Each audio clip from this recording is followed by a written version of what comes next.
Hello, friends. Captain and I were just here visiting with some old friends. Come and join us for some stories to celebrate the season.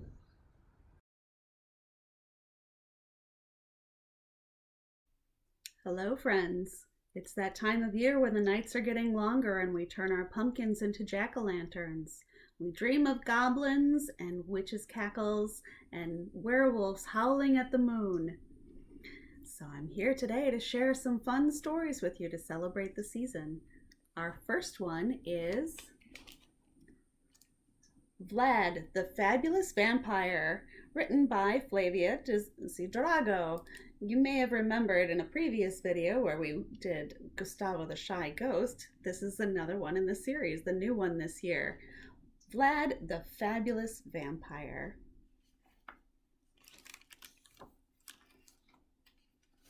Are you ready? Let's begin.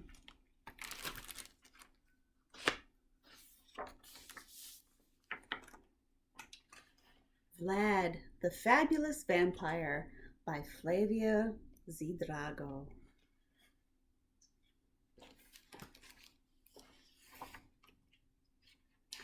Deep in the dark woods, in an ancient, shadowy castle,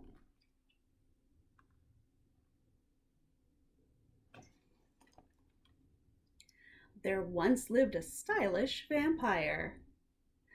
Vladislav Varnaby Roland Dragulo, the fourth of his name.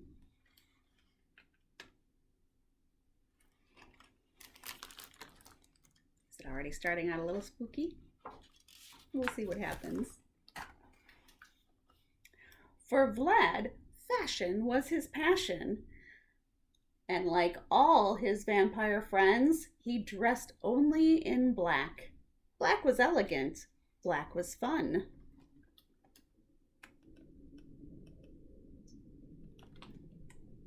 Black was mysterious, an all-time classic. But lurking beneath his black cape, Vlad kept a colorful secret.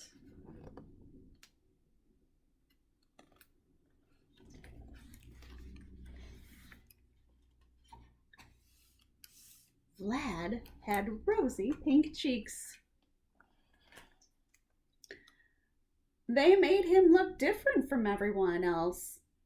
So horribly alive. That's why Vlad was always hiding his pinkness behind the same old boring outfit over and over again. He just wanted to look and feel like any other paranormal vampire.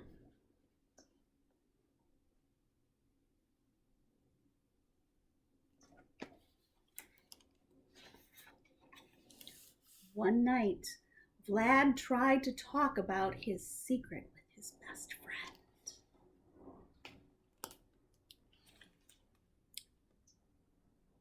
Shelley, do you think, what would you say if... Yes, go on. But he just couldn't find the words. How many stars do you think there are? Well, I guess there are some things that we will never know. Did you hear him change the subject?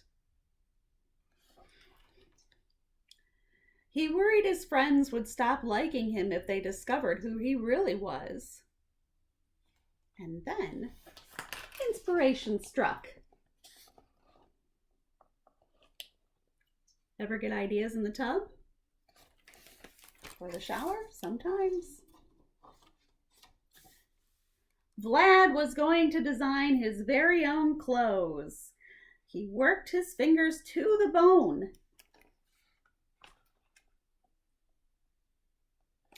And finally, he found a new way to cover his face while also looking fabulous in black.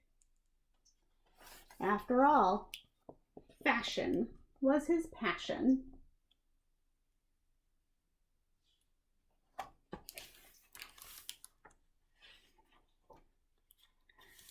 But sooner rather than later, Vlad had a new realization. Even with the most splendid black garments and sophisticated style, he would never be able to hide who he truly was.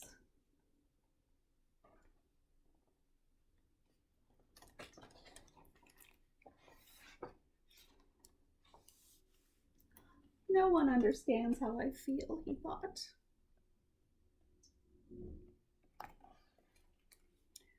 And so Vlad decided he'd be better off alone. Do you think that's true? Would he be better off by himself?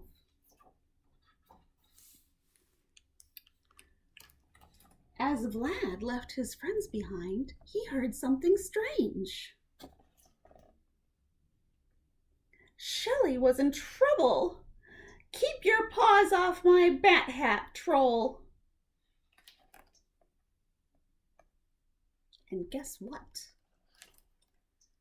She had a secret of her own.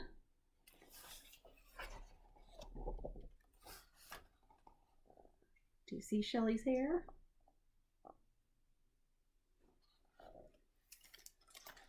Are you okay? Please don't tell anyone. Finally, Vlad decided to share what he hadn't been able to before. Do you still like me? Of course I do. And in return, Shelley decided to show him something else. Something no other vampire had ever seen before.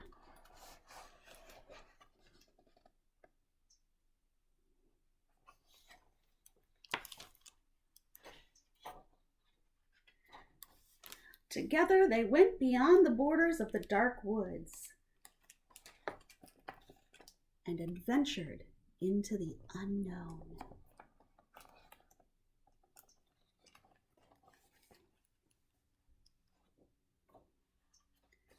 With Shelley by his side, Vlad felt like a new kind of confidence.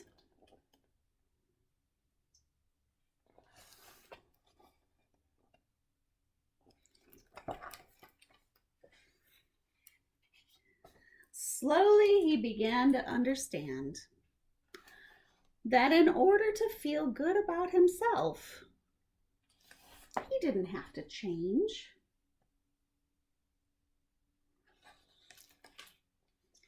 He didn't need to hide.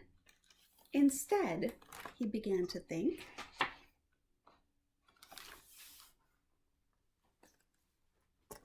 it's better to love what makes us unique.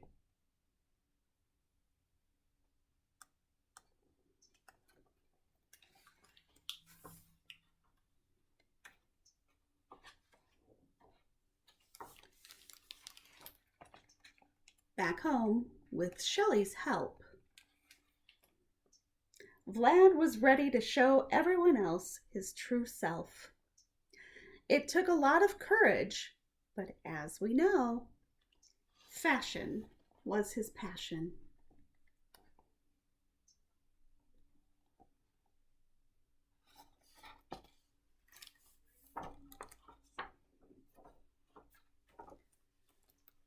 Of course, there were lots of times when Vlad felt insecure still. But when he did, there was always someone he could count on. He felt safe, loved, and free. And in the end, whether you can see it or not,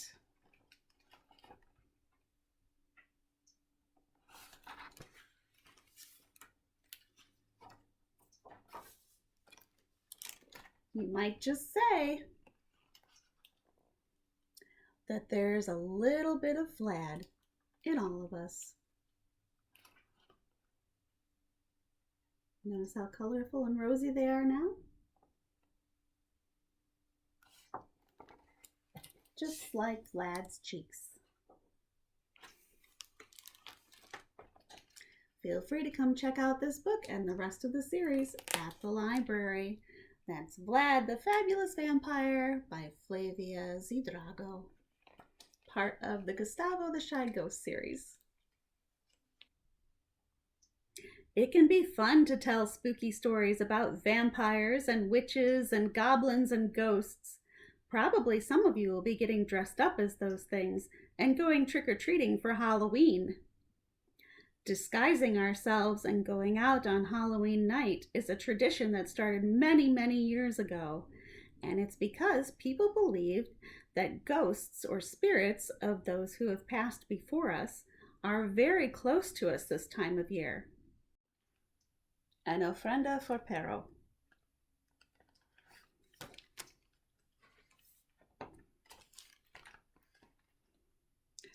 The only life Benito knew was with Pero by his side.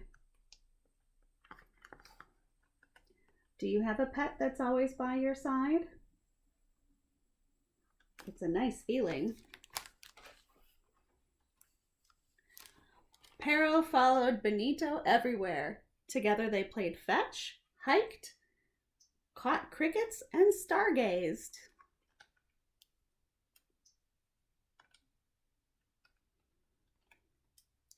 Sniffling around Mama's marigolds was Pero's favorite thing to do.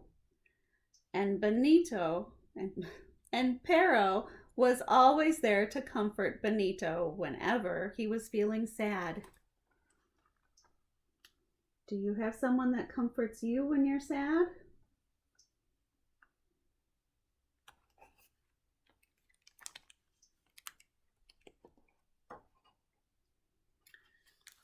One day, Benito asked Pero, "Do you want to go for a walk?" Pero wagged his tails, his toenails clicked on the floor. Pero's spirit was young and excited, but his legs, not so much. Pero stumbled and couldn't get up. So Papa took him to the vet.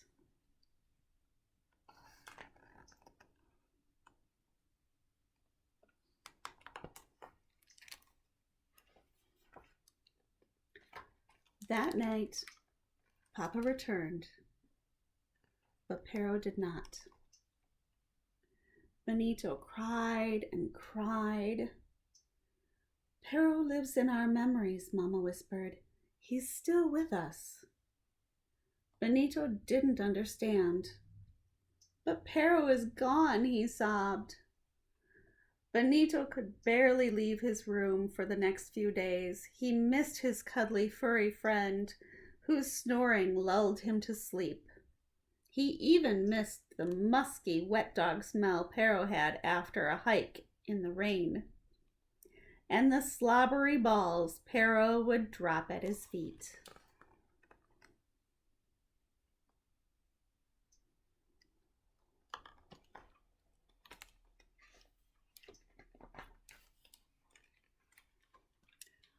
One morning, Mama called out, "Mijo, help me collect flowers for our Dia de los Muertos altar." "I don't feel like doing anything," Benito sniveled. "It'll do you good," Mama urged. "Why do we put marigolds on our ofrenda?" Benito asked. "Flores de Camposucho symbolize life," said Mama. "They're colorful yet fragile." Benito smiled then and remembered how much Pero had loved sniffing in them. He dropped the basket and bawled, "Without my friend, nothing is the same." Have you ever missed someone so much?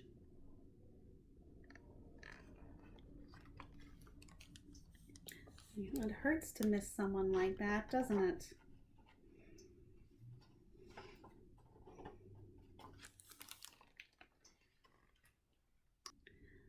Later that day, Papa insisted, "Let's go to Doña Tonia's tienda." "Papa, I don't understand why we celebrate the dead, Bonito muttered. We don't celebrate the dead, Papa replied, but the love we have for them. Even when Pero isn't here, I still love him, Benito choked.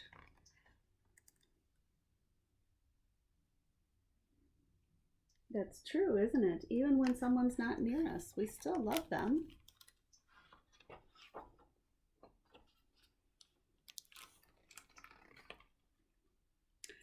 Papa, why do we put candles on the Day of the Dead altar? The candle lights break the darkness of our loss, Papa replied. Love does the same. Someday your memories of Pero and all the things that remind you of him will make you smile, Doña Tonia told Benito. That will never happen, Bonito thought. It can feel that way sometimes when we miss someone so much.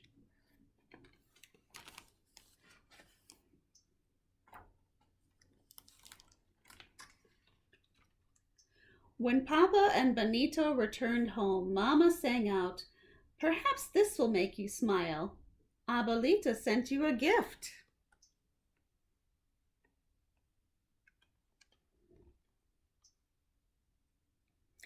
It's a dog alabria, Benito mumbled as his eyes got teary.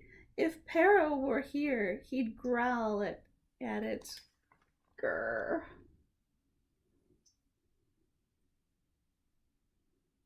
You see the alabria?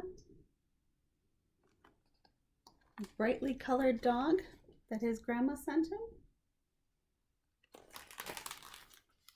Do you think that reminds him of Pero?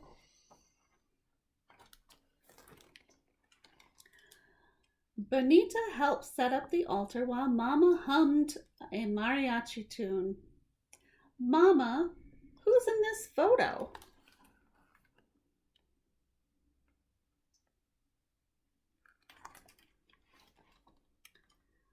That's your great-grandfather, replied Mama. Tata taught me how to bake pan de muertos. Are you sad he's gone? Benito asked. As long as I remember him, mijo, he will never be gone. A bit of them lives on in each of us. I want to remember Pero, too, thought Benito. I'll make an altar for him.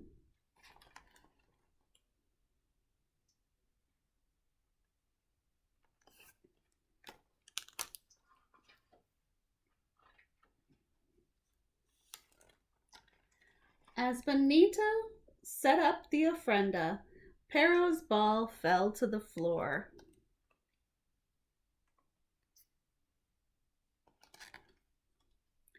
He took a deep breath and picked it up. Pero wouldn't want me to be sad.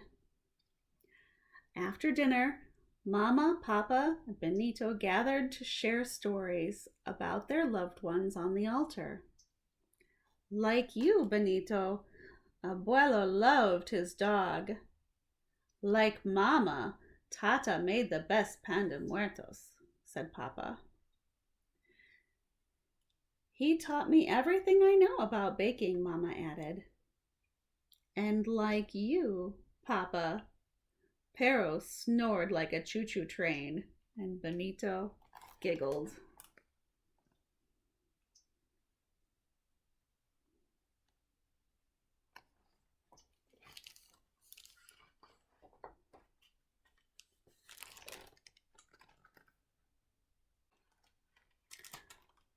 As Benito held Pero's ball and looked at the albrija and marigolds on the ofrenda, peace came over him. I can still feel Pero. He will always be with me.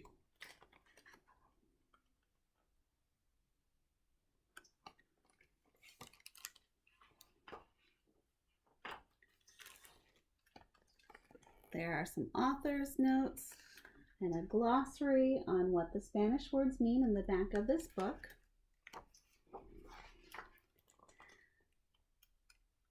and a lovely picture of an ofrenda, an altar to celebrate those we love. Again, if you'd like to bring your items in, you can participate in the Community Ofrenda at the library. Happy Halloween to those who celebrate, and I'll see you soon at the library. Bye, friends.